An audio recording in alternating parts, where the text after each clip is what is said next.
Bom dia aos ouvintes da Rádio Campo Maior, um bom dia especial aos servidores públicos municipais de Xeramubim, bom dia aos internautas, bom dia ao pessoal do estúdio. Hoje são 15 de maio de 2021, eu sou Águida Maria e este é o programa Sindicato em Destaque. Programa do Sindicato de Servidores Públicos Municipais de Xeramubim, que trata de assuntos do interesse dos servidores. Começando aqui dizendo para vocês que o nosso atendimento essa semana é exclusivamente remoto pelo telefone 997 23 31 33, atendendo de 7 às 14 horas. Esta semana, o agendamento para atendimento presencial está suspenso. Atendimento exclusivo remoto, por conta do decreto, de restrição do prefeito municipal. A pandemia não está fácil, aqui no Xeramubim também não está, e o prefeito teve que tomar medidas rígidas, Até os mercantil agora fechou. Então, por quê? Porque o vírus, ele não tem perna, ele não tem asa, ele vai para lá e para cá, de uma pessoa para outra, e é a pessoa que leva. Se a pessoa não vai sair de casa, se ela não vai a lugar nenhum, o vírus também não vai. Então, vai diminuir a circulação, vai diminuir o índice de contaminação e, consequentemente, vai diminuir o índice de morte. Eu não aguento mais perder ninguém, pelo amor de Deus, já chega, Já chega. Vacina, que é o que vai nos salvar, que é o que vai nos livrar da pandemia, não temos até o momento suficiente para todo mundo. É só nesse conta-gota, estamos ainda no aguardo. Bom, já que estamos falando de pandemia, vamos parabenizar os profissionais que comemoram o seu dia neste mês de maio, São os assistentes sociais, enfermeiros no dia 12, assistentes sociais no dia 15, garis no dia 16, técnico e auxiliar de enfermagem no dia 20. Todos esses profissionais, eles são essenciais nesse momento para todos nós, porque eles são o que a gente chama de linha de frente do combate à pandemia. A gente tem uma pandemia, é inegável, é gravíssima, e essas pessoas, esses profissionais aqui, não são só eles, mas eu estou falando deles agora porque é neste mês que comemora-se o seu dia. Eles se arriscam diariamente para cuidar de nós e nos proteger, Quando nós estamos doentes. Para nossas homenagens e agradecimento a todos esses profissionais. Sobre pagamento, pessoal, como já dissemos antes, o prefeito se comprometeu a pagar todo fim de mês para receber no dia 1º a educação e o QUIPREV e para receber no dia 11, o restante das secretarias. Esse mês teve um problema aí com a Secretaria de Saúde, houve troca de secretário, tiveram aí uns problemas técnico-burocráticos aí e deu uma atrasada nos aparelhos federais da saúde. Mas ontem, dia 14, eles receberam e o tesoureiro da prefeitura nos informou que todos já foram pagos. Já foi conclusa a folha de pagamento do mês de abril, graças a Deus. E, gente,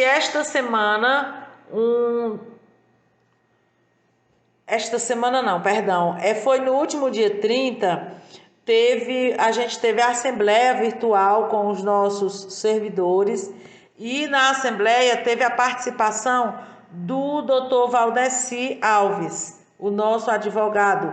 Ele esteve falando lá sobre a PEC 32. Esse projeto de emenda constitucional do governo federal, ele é chamado de reforma administrativa. Ele tem uma propaganda linda do governo, que é para fazer muita coisa boa para o Brasil, e na verdade não é. É só mesmo para ferrar com os servidores públicos.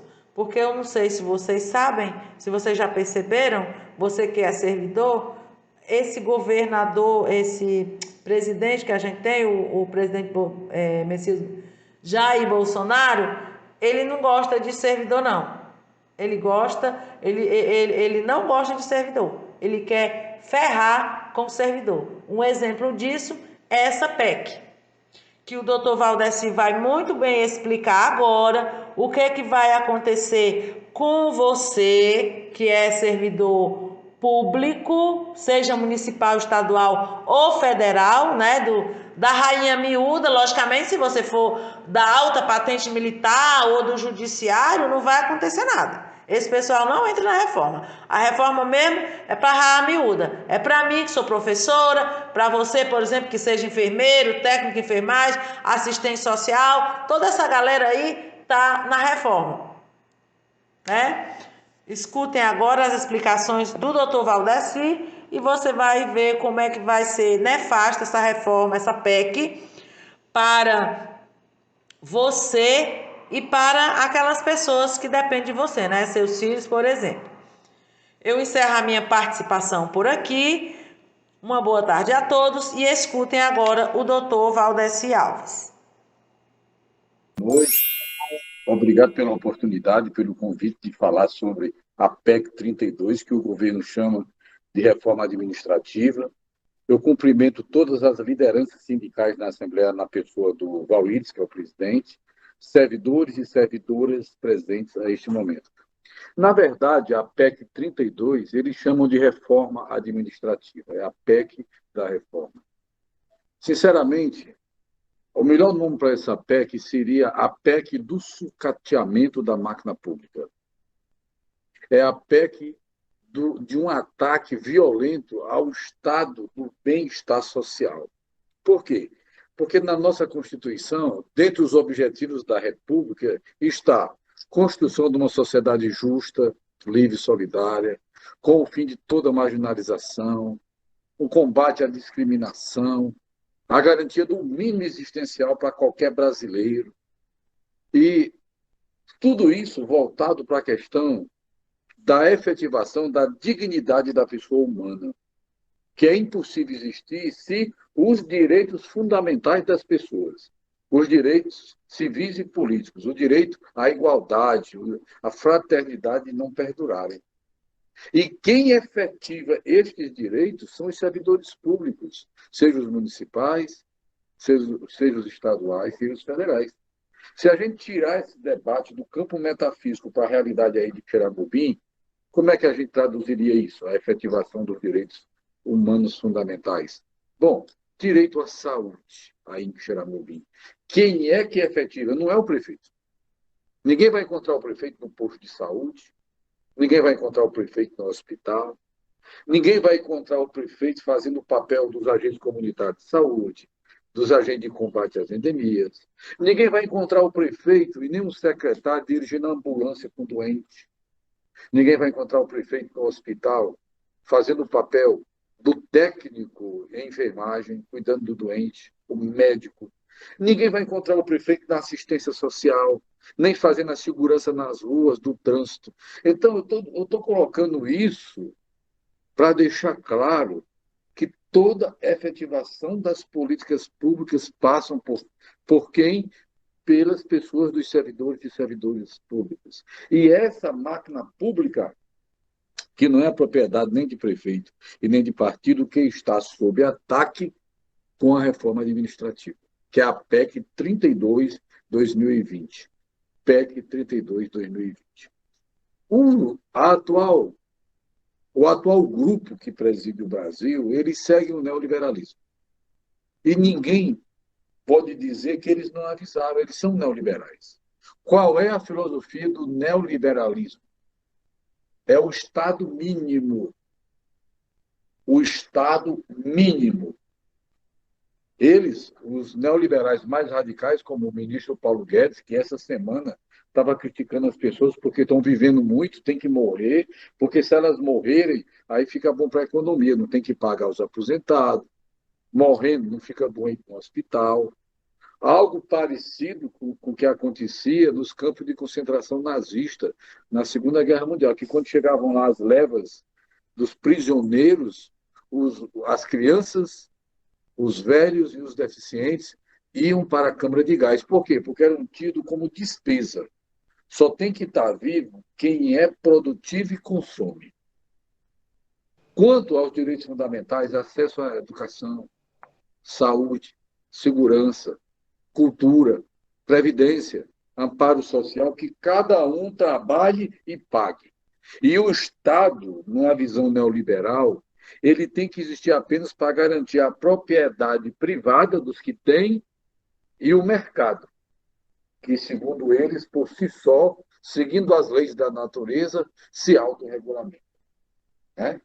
O interessante do mercado, você pega as grandes fábricas de automóveis, quando elas começam a vender menos, elas recorrem para o governo para não recolher mais impostos.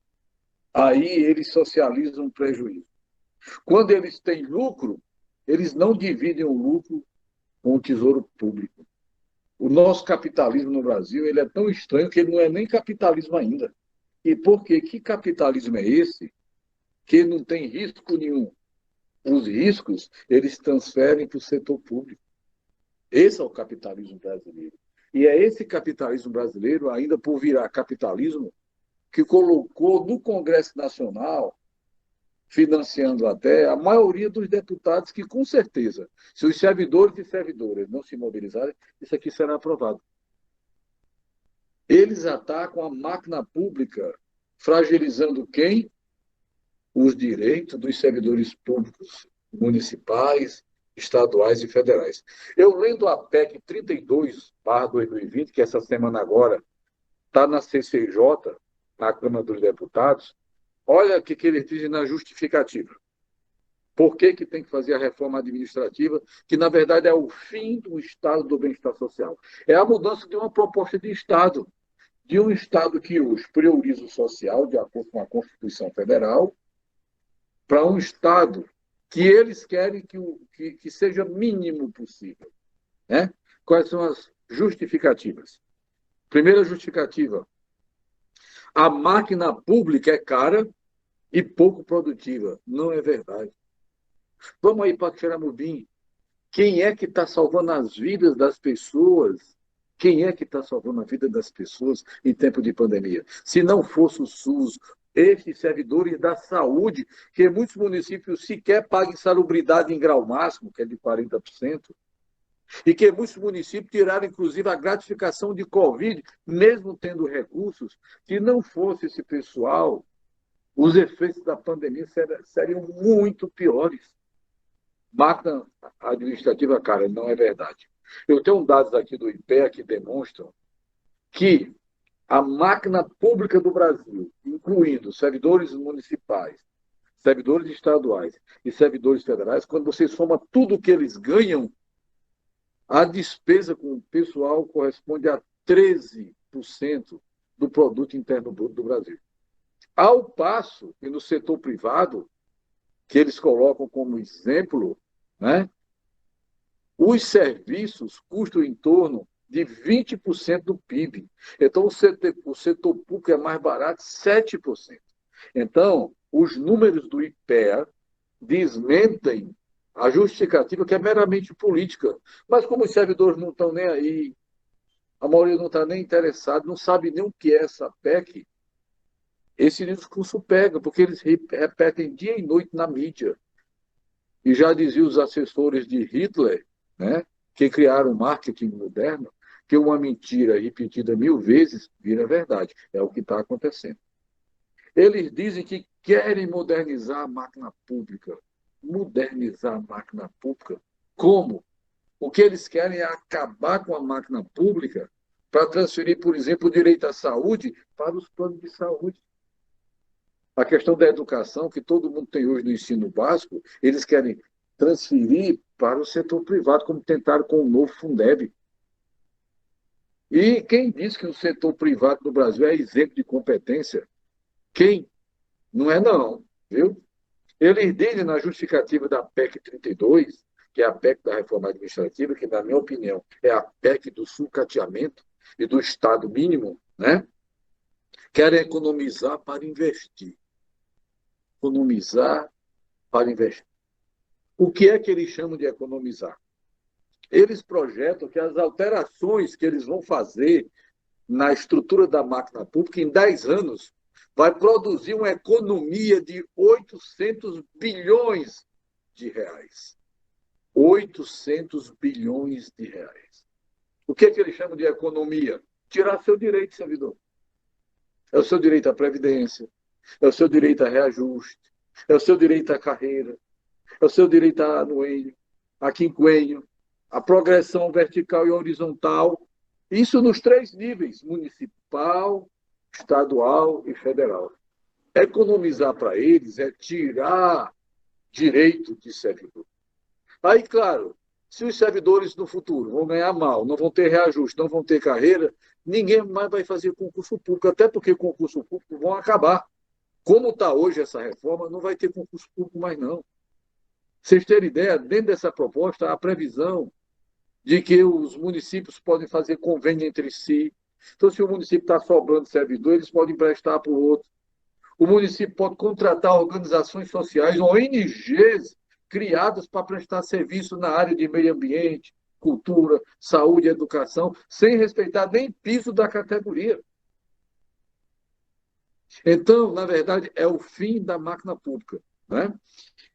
Investir onde esses 800 bilhões só em 10 anos? Que investir, que conversa mais fiada. Essa semana agora, recentemente, foi aprovada a PEC 186, que virou a emenda constitucional número 109. Como é que eles falam dessa emenda para a mídia? Olha, essa emenda constitucional, ela permite pagar 44 bilhões do auxílio emergencial. É verdade. 44 bilhões para os pobres, em média de 200 a 250 reais por 4 meses. Mas ninguém vê, ninguém fala do que está lá no final da PEC, que hoje é uma emenda constitucional. Lá está dizendo no final que todo o saldo que tiver em caixa vai ser usado para pagar a dívida pública. Quanto? 1 trilhão e 300 bilhões para a dívida pública e 44 bilhões para os pobres brasileiros, para os eternos segregados, para os eternos desigualados, para os eternos jogados de escanteio. Por isso que foi aberta a Assembleia hoje, falando da fome, num país que está entre os mais ricos do mundo, onde muitos não têm nada e onde poucos têm quase tudo. Foi assim no Brasil colonial, no Brasil imperial, no Brasil republicano. A nossa democracia, por exemplo, sempre foi uma farsa. Ela foi criada basicamente uma tentativa de uma república, de uma democracia moderna com a proclamação da República. Mas em 1891, com a Constituição Republicana, que proibia analfabetos de votarem, 85% da população brasileira era de analfabetos, sobretudo os ex-escravos, que não eram ex-escravos, coisa não, continuaram pior, porque passaram a ganhar muito menos, a comer muito menos do que comia quando tinha senzala e comida. Acredita que eles conseguiram, dando a liberdade, entre aspas, tornar o escravo mais miserável do que já era. Mas o pior é que a democracia que excluía os analfabetos, excluía as mulheres. Foi tão absurdo nascer da democracia republicana, né, que só 2,2% da população votou. Era uma democracia onde 97,8%, quase 98%, não puderam eleger seus representantes. Isso é o Brasil. O Brasil da desigualdade política, da desigualdade econômica, da desigualdade social, que perdura até hoje. E eles, não satisfeitos, sempre pouco fazendo para acabar com a desigualdade, com essa PEC vão piorar a desigualdade. Porque quantos poderão pagar, por exemplo, o acesso à educação, que hoje é garantido, o acesso à saúde, à segurança, à cultura, à previdência? Né? Mas o que chama a atenção da gente? A apatia do povo e, às vezes, do próprio servidor. Você pega uma assembleia como essa, tem 45 pessoas, mas são quantos servidores tem Xeramobim? Quantos? Então, eles estão fazendo passar tudo como um rolo compressor. E se brincar, a escravidão volta. E ainda tem gente, trabalhador e trabalhador, defendendo as teorias do Estado neoliberal, como se fosse um exercício de liberdade política, numa alienação política assustadora. Claro que uma pessoa que sabe o que é neoliberalismo, qual é a sua filosofia, que defenda isso, merece todo o respeito. Agora, a pessoa que não sabe nem o que são direitos sociais, o que é liberalismo, neoliberalismo, vai debater defendendo um projeto que acaba com a máquina pública, isso não é debate, não. É a ignorância defendendo a escravidão. A liberdade ela é um exercício que pressupõe que quem se manifesta conheça o tema sobre o qual se manifesta. Se a pessoa entender que quer ser escravo e assim mesmo defender, tem que ser respeitada. Agora, fazer do debate político um fla-flu, um Corinthians-Palmeiras, um Ceará-Fortaleza, como se fosse torcida, enquanto acabam com os direitos dos servidores, com a máquina pública e com direitos sociais, aí é muita ignorância. Aí está pior do que aquele povo do mito da caverna de Platão, o que é lamentável, né? Eles defendem o Estado mínimo e também chamam de Estado necessário. O ministro Paulo Guedes, que essa semana está reclamando do povo que quer viver 100 anos, ainda morra para que a política pública funcione. Mas não é falta de riqueza no Brasil, é o problema da desigualdade, né? Eles dizem que a atual PEC não vai afetar os servidores atuais para poder o servidor atual ficar satisfeito e dizer, bom, como eu vou estar bem, quem vier depois que se ferre. Mentem.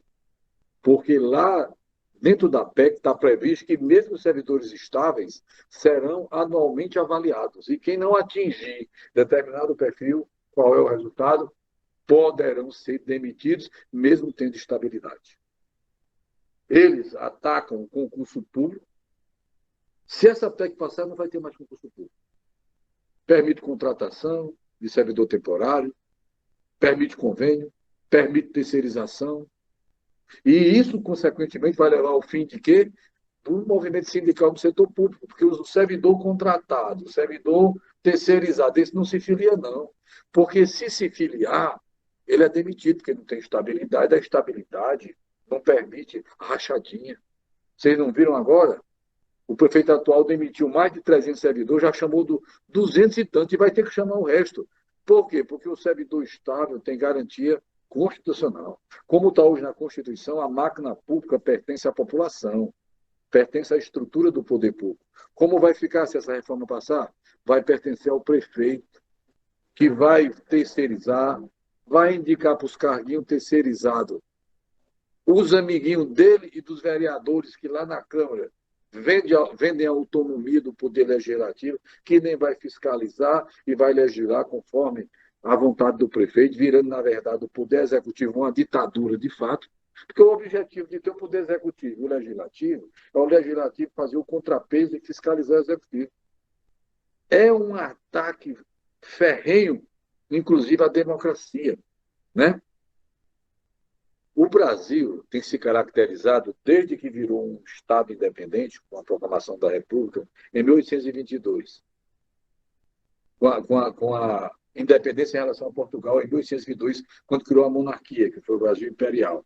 Depois, o Brasil republicano. Qual é a maior característica que os sociólogos dizem que acontece no Brasil? Patrimonialismo. Olha o quanto de parente tem dos prefeitos e dos vereadores que são aliados do prefeito, dentro da prefeitura. Politicagem. Olha aí a questão que o Valírio acabou de dizer dos concursados. Diziam que 300 concursados quebravam o município. Agora tem mais de 800 contratados, com comissionado, e não quebrou. Tudo para quê? Para distribuir os cargos da máquina pública, que é meio para efetivar políticas públicas, em meio para premiar os aliados políticos, como está dizendo aqui a Francisca Joelza, curral eleitoral. Aí a máquina pública deixa de ser meio para a cidadania, meio para prestar serviço público para os munícipes, mas meio para quê? Como moeda eleitoral, para perpetuar no poder os que estão lá para se servir do poder, e não para utilizar o poder como ferramenta política para servir aos munícipes, né?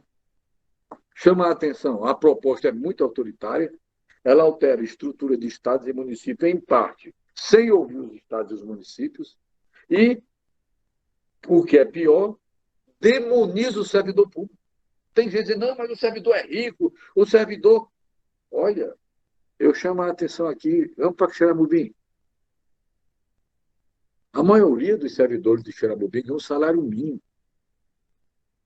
Grande parte sequer ganha o teto da Previdência. Segundo o IPEA, a média salarial dos servidores públicos municipais do Brasil é R$ 2.800. Um valor hoje inferior ao salário mínimo calculado pelo DIEESE, que foi aquele criado por Getúlio Vargas. Hoje, no Brasil, gente, tem cerca de 11 milhões e meio de servidores municipais. 6 milhões e 600 mil, cerca de 57%, segundo o IPEA, são servidores públicos municipais. Quem é aí, Xeramubim, que conhece um servidor público rico? Um técnico de enfermagem milionário com o salário que recebe? Um gari milionário com o salário que recebe? Um vigia noturno com o salário que recebe? Um psicólogo, um assistente social, um professor milionário aí, podre de rico, aí eles usam o discurso que ganha bem, que é rico. Gente, ou o servidor acorda e vem para a luta, ou um dia vai dormir livre e vai acordar escravo. Porque esse pessoal que detém ao mesmo tempo o poder econômico e hoje o poder político, e traz esse neoliberalismo e a tese do Estado mínimo, eles querem escravizar vocês. Eu estou aqui com os números do orçamento para 2021. 53,92% deste orçamento é para pagar dívida pública. Do restante, 6,92%, não dá nem 7%, são os repasses feitos para mais de 5.570 municípios, 27 estados da federação. 6,9%. E eles querem pegar esse dinheiro. Para a Previdência, que até a reforma ia 25%, hoje só vai 19% para a Previdência. 53%, quase 54% para a dívida pública. O que é a dívida pública? É uma dívida que o Brasil tem com bancos nacionais e internacionais que você nunca fez, servidor, e está pagando. Que as pessoas do município, os assalariados, os desempregados, nunca fizeram. Quando o Banco Econômico quebrou, que pertenceu a uma rica família da Bahia, quem assumiu todo o débito foi o Estado brasileiro. Quando empresários fazem empréstimos internacionais em dólar ou em euro, quem é o fiador é o Tesouro Nacional. Aí a grande parte desses empresários não pagam, aí quem que paga? O Tesouro Nacional. Aí isso é a dívida pública. Então, de cada R$ 100 do orçamento do Brasil, cerca de R$ 54 vai para pagar os agiotas que, segundo eles, tem que receber do Brasil, porque o Brasil está devendo. Né? O que não é verdade, não há essa dívida, não é uma dívida pública, são dívidas privadas que foram tornadas públicas. Então, no geral, isso aqui é a PEC 32. Eles dizem que tem muito servidor na máquina pública. Olha, tem servidor demais na máquina pública. Nós temos aqui dados da Organização de Comércio Internacional que comprovam que no Brasil cerca de 12% da população é empregada no setor público, da população ativa. Mas na Dinamarca, 34% trabalha no setor público, que lá tem serviço público, e lá valorizam o servidor. Na Noruega, 34%. Na Irlanda, 24%. Na Grã-Bretanha, que é a Inglaterra e a região ali das Irlandas, 23%. A média dos países ricos é de 21% da população economicamente ativa está trabalhando no setor público para prestar serviço para o povo. E o Brasil, só 12% da população está no setor público. Então, no geral, é isso. Temos que lutar, mandar e-mails para senadores e deputados para não aprovar essa reforma, fazer audiências públicas nas câmaras municipais para que os vereadores sejam contra essa reforma e os municípios atentem para essa reforma. Porque quando eles dizem que vão economizar 896 bilhões, é diminuído os repasses do FPM. Aí os municípios vão ficar mais pobres também. É uma armadilha. Então, no geral, Valírio, servidores e servidoras, aqui a gente mostrou um voo panorâmico que representa a PEC 32 de 2020, a PEC da reforma administrativa, que, na minha opinião, é a PEC do sucateamento do serviço público e do fim do Estado do bem-estar social. Obrigado. Foi um prazer estar com vocês. Abraço, boa noite.